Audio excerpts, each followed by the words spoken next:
It's Lynx.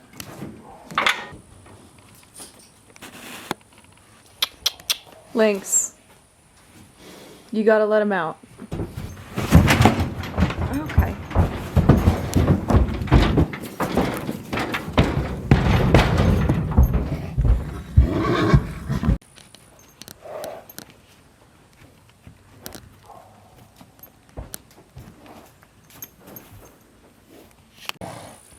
Good boy.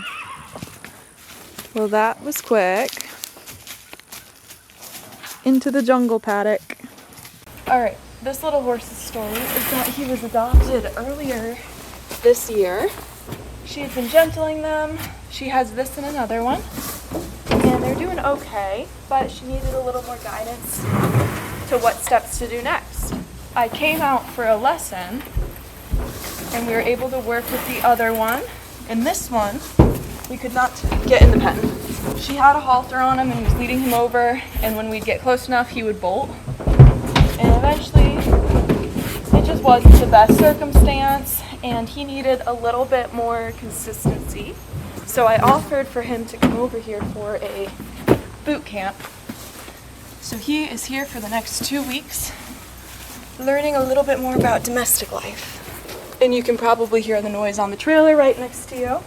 That would be none other than Lynx, the horse that was on the trailer in the beginning of the video, who did not come off because he's tied up in there. He was my trusty steed to help me load. Today is my first session with this horse. I got him loaded up yesterday. Hopefully going to do some work with the ropes and the whips today, maybe get the halter changed. Ideally, I want to get him to the round pen to start working on his bolting issue. He is a little more cautious of me because I did have to get him on the trailer yesterday using Lynx, and it wasn't necessarily the easiest thing to do. But again, he's curious enough. Like that step forward right there kind of shows me that he has enough interest in me, and I probably will only do this a couple times. There's no chance, good boy, that I'm going to reach out and grab that halter or try to clip rope to that halter right away and try to lead him. I know that they were leading him around just a little bit before, but it was in a big field, and that's where he kind of started to associate, good boy, certain areas with work and round penning, and realized that it's a lot easier just to stay loose in that big field. Good boy. So we want to help him with those issues, and I'll do 1 or 2 more approach and retreats, and then I'm going to start working on tossing probably the lunge whip over him and getting him used to motion. Because if something goes and kind of sets him off, he's going to get nervous, good boy, and kind of walk away. So I'd rather him get used to that energy in here in this smaller size pen. Good boy.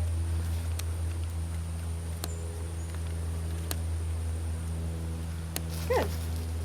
So now I'm going to move some of my tools out of the way, take my lunge whip, and start working on tossing that over.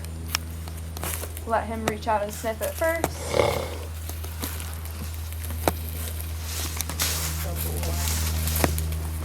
So if he doesn't want to acknowledge and sniff, good. I'm going to just start tossing it over him, but I will give him a few chances. Good. To check it out. Obviously nip at it a little bit if that's what he's feeling. Good boy. And I think another one of the issues too is that he might have been a little bit nippy and kind of biting. There could have been a problem with that, so that's something that I will be wanting to work on.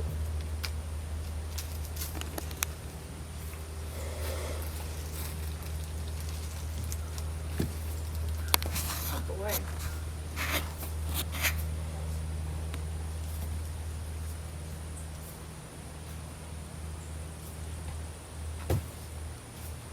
Good boy.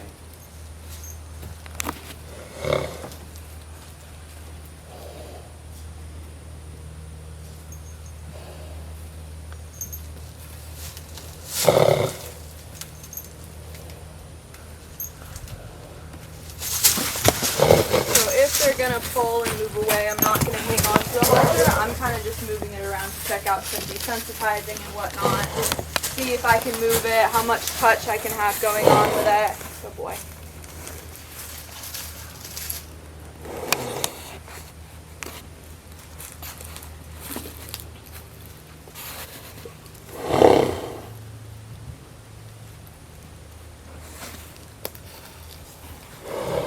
And like my bay Mustang that I've been working with, I do want to make sure this one feels like he has an exit and somewhere he can leave at if he needs to.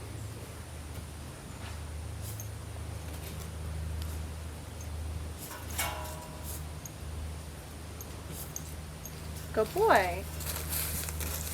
Good, a little bit back to some desensitizing again. Good.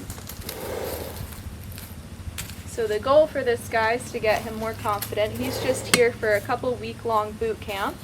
Get him more confident with just general haltering, leading, kind of just being around humans and in that domestic life. Also get him ready to be trimmed by a farrier, basic desensitizing.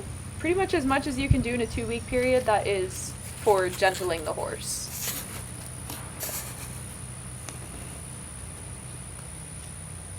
Good boy.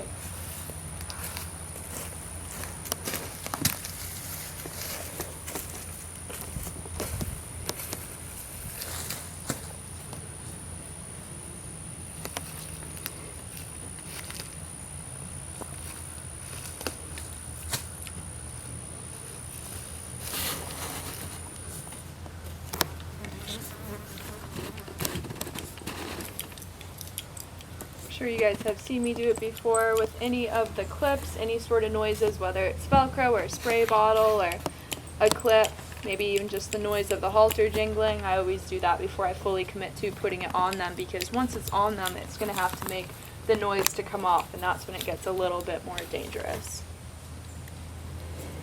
Good boy.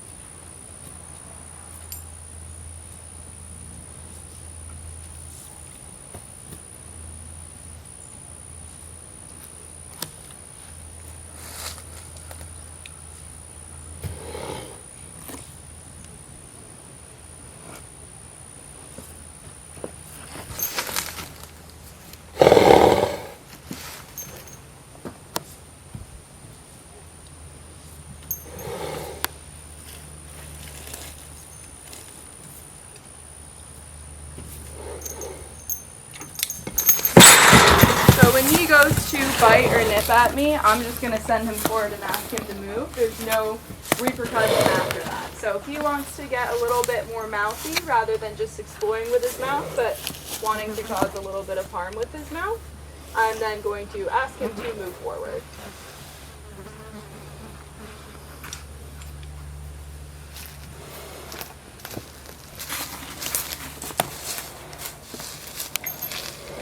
So the leading that he has learned, there's already that resistance from the first step or two. Good boy. So for one to lead softly, you want to just be able to lift this line and have them kind of follow the feel. For him, even right off the bat, there's resistance. So him understanding pressure isn't super high up there yet. His education isn't that far along. So then you imagine if he's getting into a scenario that he doesn't like or a scenario that stresses him out, there's definitely not going to be enough knowledge of how to give to that pressure yet.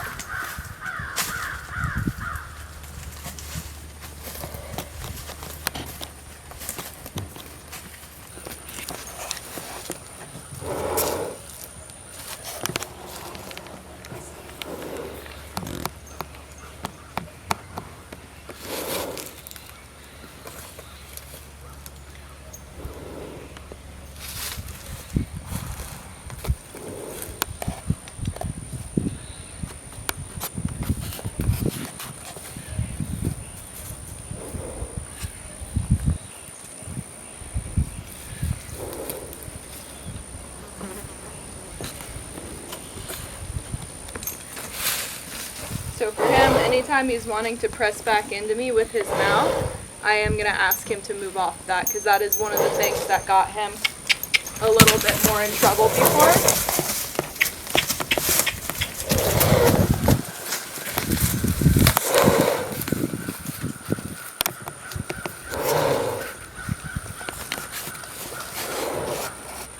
So he can be curious and check things out by sniffing, but he can't be pushing against my hand.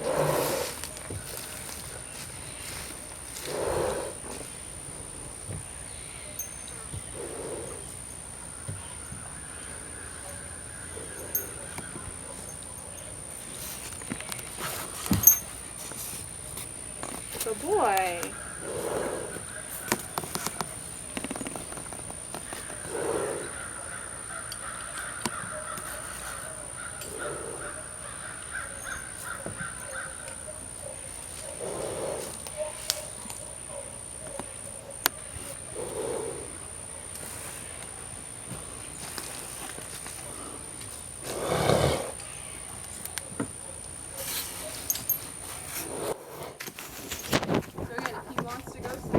Got an escape route. I'm going to hold him in one spot, but he push through me.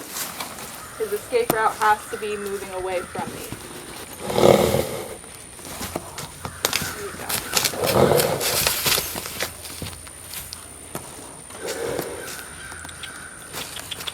I'm going to move him from this spot so he's more comfortable. He doesn't have a person standing behind him there. Good boy.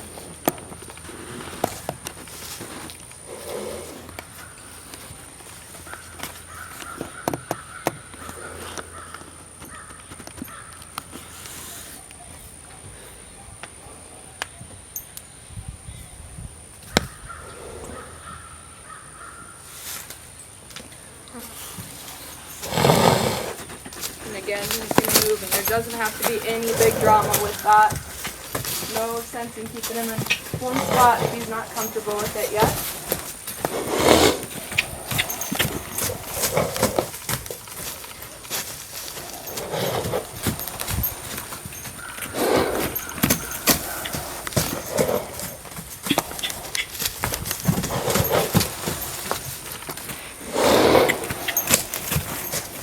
My other horse that I had from Salt Wells, which is where this guy is from, her name was Boo. And if any of you watched her video, she liked to do the similar thing where she would kind of stand behind the trees and poke around on. That's how she ended up with the name Boo, like peekaboo.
So a big thing for him will be working on leading and working on some desensitizing as he's leading so he's not as reactive in a big area. Say if we're walking up between two paddocks and a horse starts galloping through the paddock, I want him to learn to kind of respect the pressure and also be more present and trusting in me and staying with me rather than feeling like he has to flee with the horse that is running. So a lot of work with desensitizing, approach and retreat, kind of asking him to raise his own expectation a little bit more. I'm going to be raising it for him, but basically just having a higher expectation for him and putting him in more scenarios where, you know, it could be something that scares him, but teaching him how to work through his emotions and kind of regulate himself, so it can be easier for him. He doesn't have to be as stressed out. But that is my first initial assessment of this guy.